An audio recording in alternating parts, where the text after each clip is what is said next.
দেশে যে মাদক নিয়ে এত মানে বাড়াবাড়ি যে জিনিসটা সেটা মনে করেন যে আমাদের সর্বোচ্চ হলো আমরা যে যুব যে সমাজটা আছি তাদেরই প্রতিক্রিয়াটাই বেশি। আর তাদের মধ্যেই মনে করেন যে A to Z অর্থাৎ তাদের ছোট গ্যাং ট্যাং এরকম কিছু ভাষা আসে।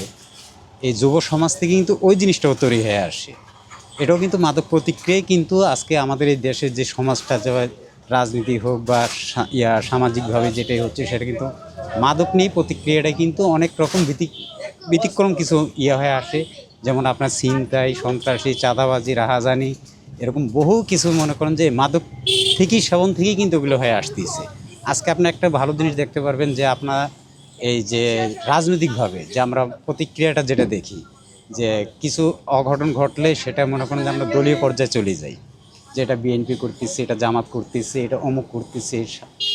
যে প্রতিক্রিয়াটা আসে এটা কিন্তু মূলত আপনার এই মাদক সেবীর থেকেই কিন্তু আসতেছে এবং তারা বিভিন্ন ধরনের শেল্টারের মাধ্যমে তারা একটা প্রতিক্রিয়া চলে যায়, যেটা যার যার একটা পর্যায়ক্রমে নাম হয়ে আসে। কিন্তু মূলত ধ্বংসটাই কিন্তু মাদক দ্রব্য থেকেই আসে।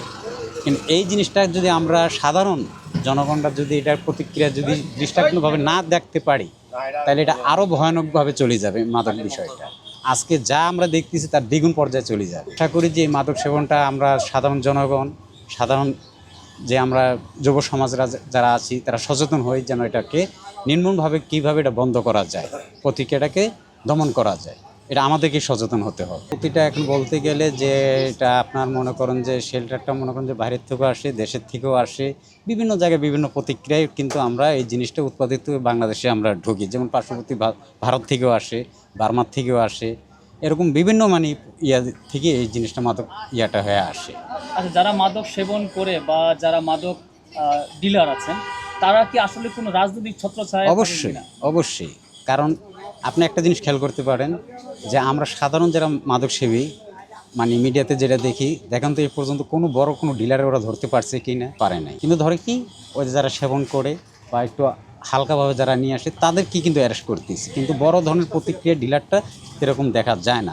আর যদি দেখাও যায় তারা যে কোনো আইনের আশ্রয় বা যে কোনো শেল্টারের মাধ্যমে তারা অতি দ্রুত বের হয়ে আসতেছে, আবার তারা সেই প্রতিক্রিয়াই চলে যাচ্ছে। যারা মূলত মাদক যারা বাংলাদেশে ঢুকাচ্ছে বা ইনপোর্ট করতেছে বা বাংলাদেশে যারা জড়িত বড় ধরনের যাদের, এদেরকে আইনের আওতায় নিয়ে এসে আইনের মাধ্যমে তাদেরকে সক্রিয়ভাবে একটা বিচারের মাধ্যমে নিয়ে আসলে যারা নিম্নস্থলে যারা মধ্যমতি তারা যেন একটা ভয়ের দৃষ্টান্তভাবে করে যে না এই জিনিসটার প্রতি সরকারিভাবে আইনগতভাবে খুব একটা দৃষ্টান্ত একটা ব্যবস্থা আছে। সাধারণ জনগণ কিন্তু একটা আইন, আমরাও যদি এটা সচেতন হই, এটার উপরে দৃষ্টান্তভাবে করি, তাহলে আইনের পাশাপাশি এই জিনিসটা আমরাও মনে করেন যে ব্যবস্থা করলে অনেকটা জিনিসটা কমে আসতে পারে।